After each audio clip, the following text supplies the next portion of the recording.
तो आज हम लोग जो शुरू करने वाले हैं आव्यूह से अगला चैप्टर है सारणी, जिसको इंग्लिश में बोलते हैं डिटर्मिनेंट। ठीक है, अब ये जो सारणिक होता है, डिटर्मिनेंट होता है, ये क्या है? पहले 2-3 मिनट इस पर बात करेंगे ये क्या होता है, कुछ बेसिक बातें।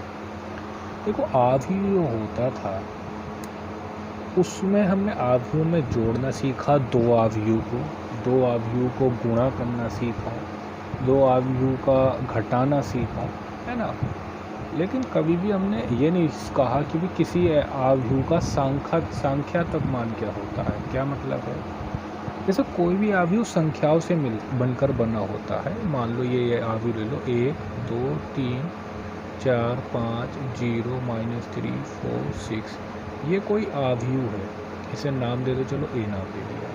ये संख्याओं से मिलकर बना है, 1 2 3 है, इसमें 4 है, 5 है, 0 भी है, -3 भी है, 6 भी है ना। संख्याओं से मिलकर बना है, लेकिन इसका मान कोई एक अकेली संख्या नहीं है, यानी कि इसको सॉल्व नहीं कर सकते। फॉर क्या कहने का मतलब है कि अगर मैं तुमसे कहूँ कि भैया आव्यूह दे रखा है, इसको सॉल्व करो, तो अजीब बात होगी ना होगी कि सर क्या सॉल्व करना, क्या कह रहे हो? सॉल्व करना तो ना ही हमने किसी किताब में पढ़ा और ना ही कभी आपने बताया। सच बात है, आव्यूह को कभी भी हम सॉल्व नहीं कर सकते, जो है वो है। आव्यूह बस क्या है, संख्याओं का एक क्रम में लगाया हुआ, ज़्यादा डेफिनेशन में डीप नहीं जा रहा हूँ, बस एक समूह है संख्याओं का। ज़रा डीपली तो अगर बात करें तो वो एक क्रम विन्यास है, और क्रम विन्यास भी कैसा, आयताकार क्रम विन्यास है, लेकिन मैं उन सब में नहीं जाना। मैं बस ये कहना चाह रहा हूँ, ये संख्याओं का क्या है, समूह है बस। इस संख्याओं को हम आपस में सॉल्व नहीं कर सकते, आव्यूह को कभी भी सॉल्व नहीं कर सकते। ठीक है, तो आव्यूह को सॉल्व नहीं कर सकते, तो इसीलिए एक आव्यूह से रिलेटेड एक नई चीज़ है जो कि है सारणिक। और सारणिक को जो बच्चों हम सॉल्व कर सकते हैं, यानी प्रत्येक सारणिक को हम सॉल्व करते हैं। और आव्यूह सारणिक जो बनता है, रियलिटी ये है, वो आव्यूह से ही बनता है। आव्यूह के आगे का मैं नहीं कह रहा हूँ कि आव्यूह ही सारणिक है, मैं ये बिल्कुल ये नहीं कह रहा हूँ। आव्यूह और सारणिक में बहुत अंतर है, बहुत ज़्यादा अंतर। मैं ये कह रहा हूँ कि आव्यूह से रिलेटेड है सारणिक। आव्यूह के द्वारा हम सारणिक पर पहुँचते हैं। कैसे पहुँचते हैं?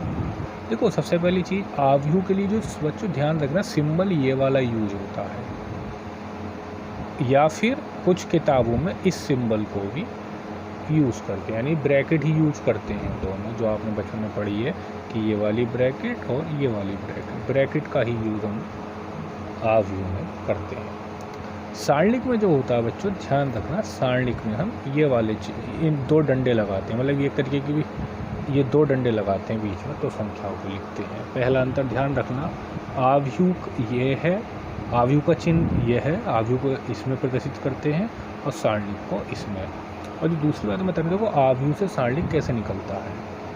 जैसे मान लो ये ए आपको कोई मैट्रिक्स दे रखा था, 1 2 3, और चलो कुछ ले लो, -2 ले लो, तो इससे रिलेटेड जो सारणिक होगा, इससे रिलेटेड कह रहा हूँ मैं, ये नहीं कह रहा हूँ कि इसका ए के द्वारा जो सारणिक बनना है, जिसको हम जनरली ए का ऐसे प्रदर्शित कर देते हैं, ए का मोड से। अगर ए आव्यूह है तो ए के आव्यूह से जो सारणिक बनता है उसको मोड ए लिख देते हैं, उसको प्रदर्शित ऐसे करते हैं बच्चों, 1 2 3 -2। ये तो अभी तक जस्ट हम प्रदर्शित करने का तरीका जान रहे हैं। ठीक है, अब जैसे फॉर एग्जांपल एक और ले लो, मान लो ये कोई एक नया आव्यूह दे रखा है आपको, बी 1 0 3 2 4 6 3 2 9, तो इससे रिलेटेड जो सारणिक आपको बनेगा, जिसको हम प्रदर्शित कैसे कर देंगे, मोड बी से, क्या बनेगा, 1 0 3 2 4 6।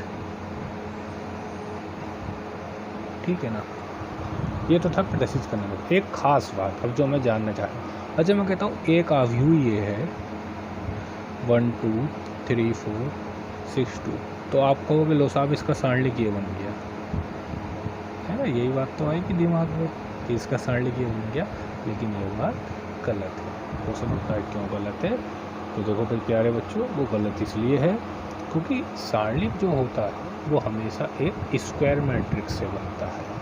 स्क्वायर मैट्रिक्स का मतलब है जिसमें रो और कॉलम की संख्या बराबर हो, यानी कि जितनी रो उतनी कॉलम। देखो इसमें 2 ही रो थी, 2 ही कॉलम थी, तो इससे सारणिक बन गया इतना, और इसको बोलेंगे हम ऑर्डर 2 का। अब इसको ऑर्डर 2/2 को नहीं बोलेंगे, केवल सिंपल बोल देंगे ऑर्डर 2 का। अब जैसे यहाँ पर ये देखो अवयव कितने का था, 3/3 का था, तो इससे जो हमें डिटर्मिनेंट यानी सारणिक मिला वो कितने ऑर्डर का मिला, 2 का मिला। अब चूंकि यहाँ पर जो है ये 2/3 का है, तो इससे हम सारणिक नहीं बना सकते, ये बात गलत है। क्यों गलत है? क्योंकि ये वर्गाव्यूह नहीं है। वर्गाव्यूह मतलब इसमें रो और कॉलम की संख्या बराबर नहीं है, इसलिए ये हमारा वर्गाव्यूह नहीं है। जब वर्गाव्यूह नहीं है तो उससे हम सारणिक नहीं बना सकते। क्लियर? सिंपल सी बात थी कि हम सारणिक क्यों नहीं बना सकते भैया, इसलिए नहीं बना सकते क्योंकि सारणिक जो बनता है वो हमेशा एक वर्गाव्यूह से ही बनता है।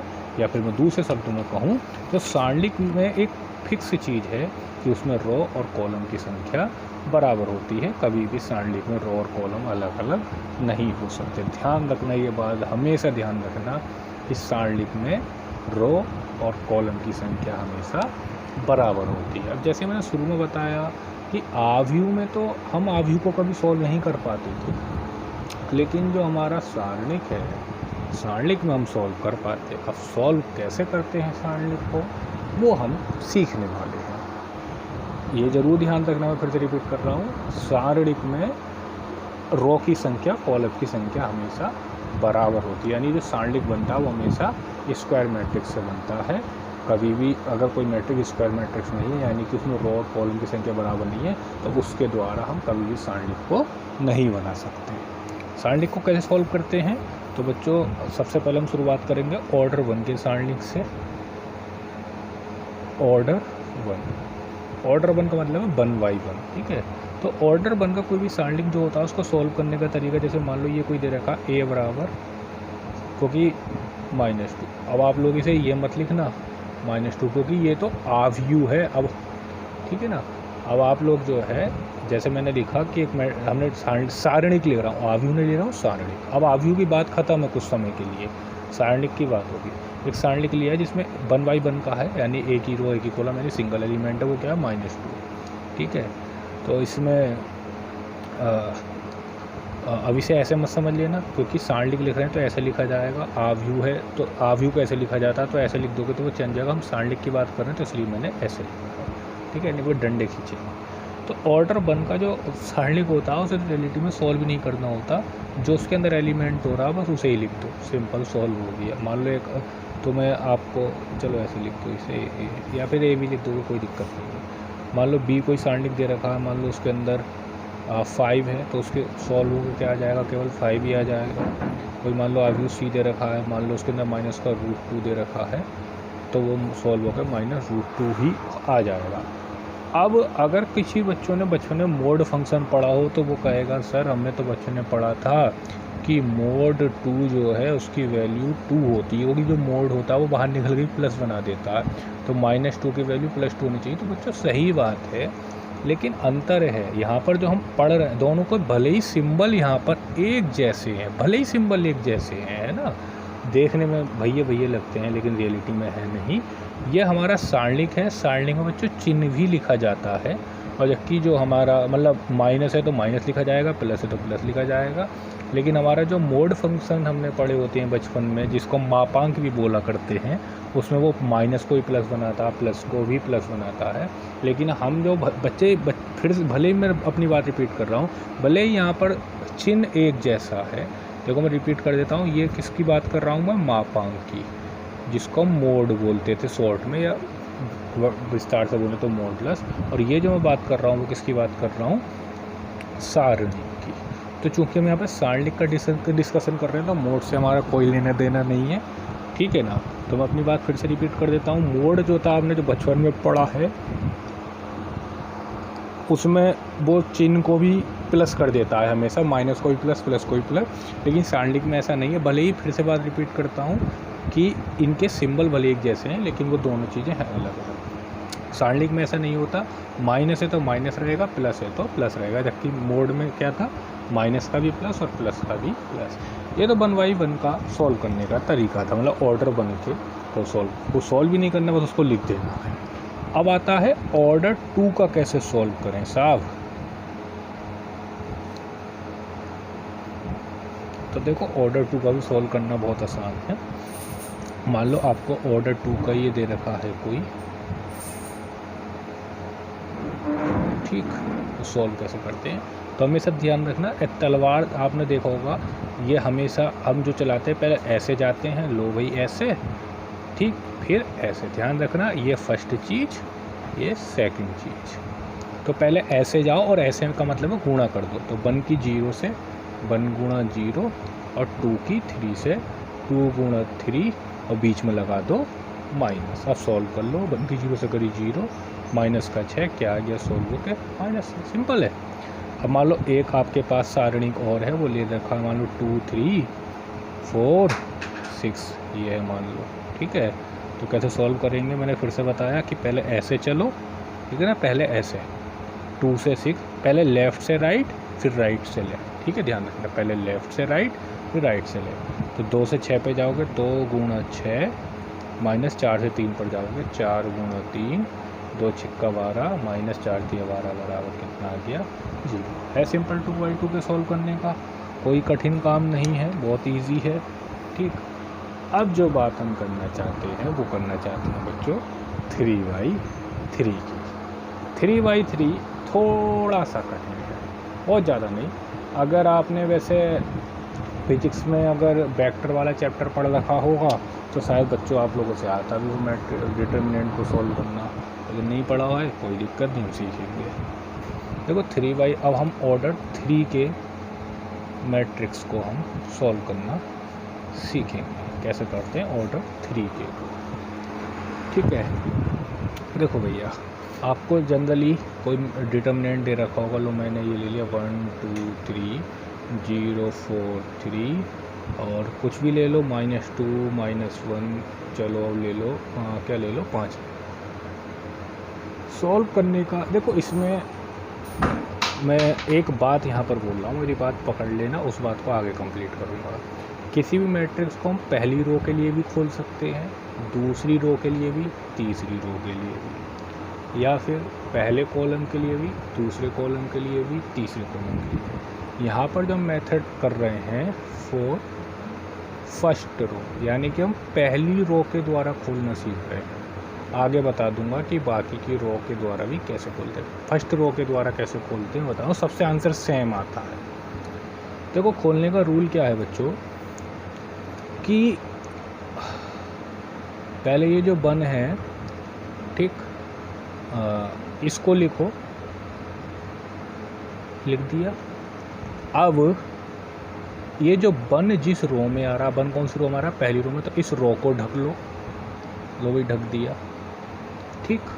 और जिस कॉलम में आ रहा है, देखो 1 पहले ही रो में आ रहा, पहले कॉलम में, तो पहली रो को भी ढक लो और पहले कॉलम को भी ढक लो। क्या बच रहा है 4 -1 3 5, क्या बच रहा है 4 -1 3 5। तो इसको ऐसे एक, अब 2/2 का ही तो बचा ना, तो 2/2 का सांडिक बनाओ और लिख दो 4 -1 3 5, ठीक है, 1 लिखा और ठीक। अब लिखोगे 2 और जो बीच वाला नंबर होता है बच्चों उसमें आता है माइनस, लिख दिया 2। अब फिर से वही वाला काम करेंगे, लो अब ये 2 है ना, तो 2 की रो को ढक दिया और 2 के कॉलम को, तो कॉलम इस बार दूसरा है, तो क्या बच रहा है 0 -2 3 5, गुड। अब कह रहा है क्या, लास्ट वाला एलिमेंट वो क्या है 3, तो 3 कौन सी रो में आ रहा है, पहली में ढक दो, कौन सी कॉलम में आ रहा है, तीसरे में ढक दो, और इसके साथ प्लस आएगा 0 -2 4 -1, ठीक, ये कर दिया। अब इसको सॉल्व कर लो, जैसे बच्चे सॉल्व करते आए हैं।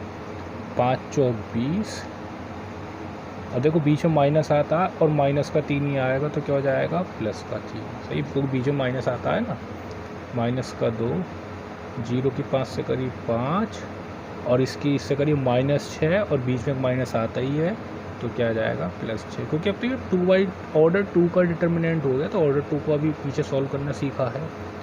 अब इस पर आ जाओ, 0 की -1 से करी 0, अब 0 तो प्लस माइनस का होता नहीं, वो तो 0 ही होता है साहब।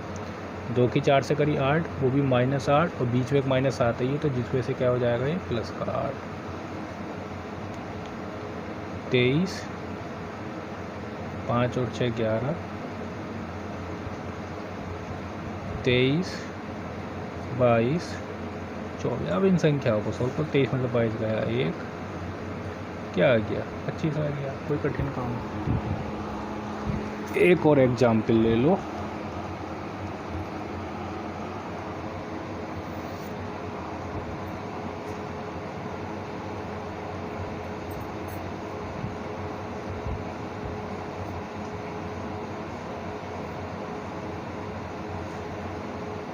कैसे सॉल्व करेंगे? पहले पहला एलिमेंट लिया 2, तो लिख दिया 2, 2/2 की रो वो बनेगी। क्या करेंगे, 2 की रो को ख़त्म कर देंगे और 2 के कॉलम को क्या बचा, 2 2 0 1। अब किसे लेंगे, 3 को, और हम जानते बीच वाले के साथ आता माइनस का चिन्ह, ठीक, तो 3। अब क्या करेंगे, इसकी रो को ढक देंगे और इसके कॉलम को, 6 3 0 1। अब क्या लेंगे, तीसरे एलिमेंट को, क्या है 4, उसके साथ क्या आएगा प्लस। देखा आपने, शुरू के और लास्ट के एलिमेंट के साथ प्लस प्लस आता है और बीच वाले के साथ माइनस। इसका भी रीज़न बताऊंगा मैं आगे, अभी नहीं बता रहा हूँ, तो क्या भी सारी बातें बताऊंगा तो बीच आपके बहुत मन में कन्फ्यूजन और उथल पुथल होंगी। 4 की रो भी ढक दी, कॉलम भी ढक दिया, 6 3 2 2। अब जैसे पहले सॉल्व करते थे, 2 ही कम 2, माइनस तो आता ही है बीच में, 2 की गुणा 0 से करी 0, 6 ही कम 6, माइनस 3 की गुणा 0 से करी 3, प्लस 4, 6 दूनी 12, माइनस 3 दूनी 6, है ना। अच्छा पेपर,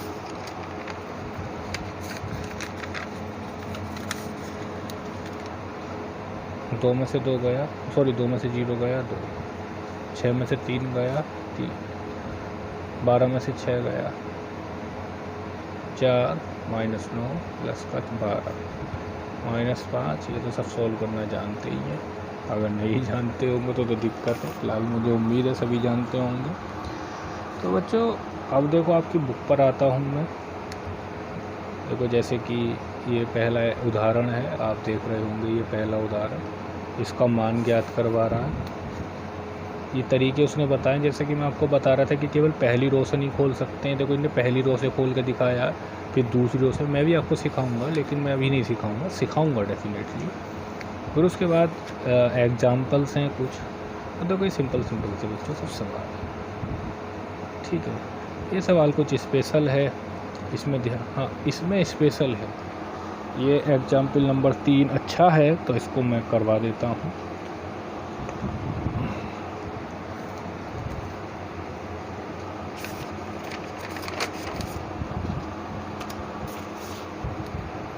बोला है कि a बराबर है 1422, तो करा प्रूफ करो कि 2a का, देखो यहाँ पर a क्या है बच्चों, मैट्रिक्स, तो 2a भी क्या होगा, मैट्रिक्स। पहले मैट्रिक्स बनाना, फिर उससे सारणिक बनाना, उसको सॉल्व करना है।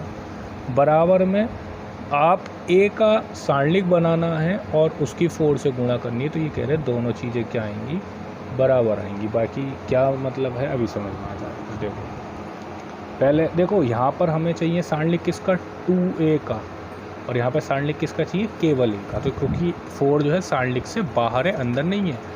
अंतर समझो, यहाँ पर जो 2 है वो a सारणिक के अंदर है, इसलिए हम 2a, ये इसका मतलब है कि 2a के सारणिक को सॉल्व करो, जबकि यहाँ पर 4 क्या है, सारणिक के बाहर है, तो इसका मतलब है केवल a के सारणिक को सॉल्व करो, फिर 4 से गुणा कर दो।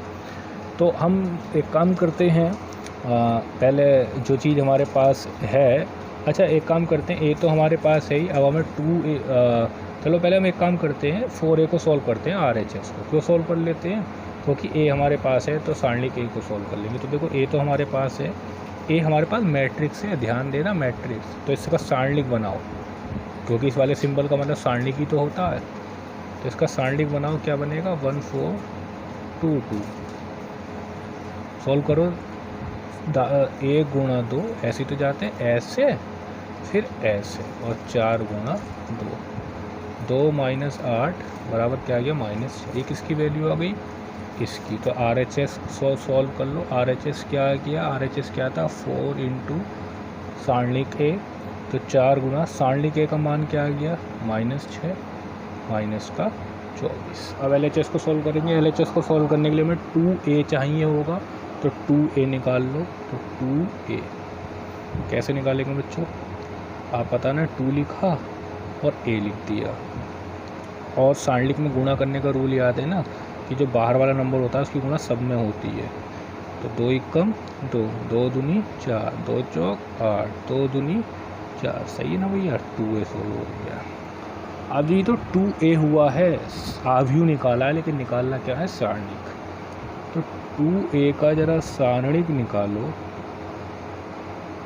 ठीक है। 2a हमारे पास ये रहा, तो इसका सारणिक क्या बनेगा 2 8 4 4, 2 चौक 2 गुणा 4, चलो 8 गुणा 4, ओहो अच्छा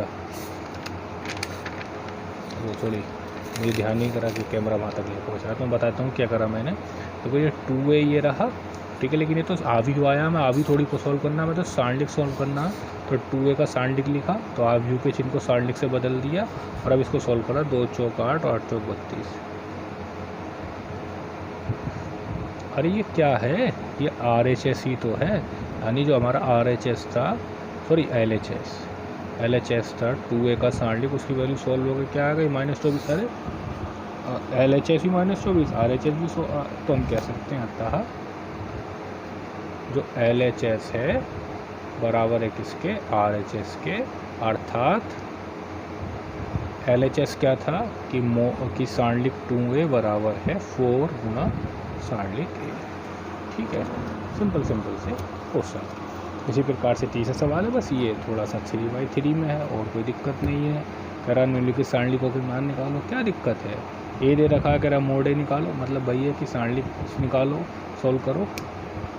तो अच्छा, अब आप लोगों ने एक चीज़ देखी कि जैसा मैंने शुरू में बोला कि आव्यूह को कभी सॉल्व नहीं कर सकते थे, लेकिन हम सारणिक को सॉल्व कर सकते हैं, यानी सारणिक का कोई संख्यात्मक मान निकाल सकते हैं। अब बच्चों जो भी सवाल आप लोगों से एक्सरसाइज 4.1 के होते हैं करना भैया, और जो नहीं होते हैं या फिर जो बातें समझ में नहीं आती हैं मुझे बता दें आप अच्छे से, और फिर हम आगे बात करेंगे। अच्छा चैप्टर है, मज़ा आएगा। तो शुरुआत हो गई है, पहली एक्सरसाइज आसान है, दूसरी कठिन है, फिर तीसरी थोड़ी सी कठिन है, चौथी ये तीसरी कठिन नहीं है, चौथी कठिन है, और पाँचवीं थोड़ी ज़्यादा कठिन है। तो वो स्तर बढ़ता रहेगा, घबराना नहीं है, अच्छे से पढ़ेंगे, ठीक है। चलो।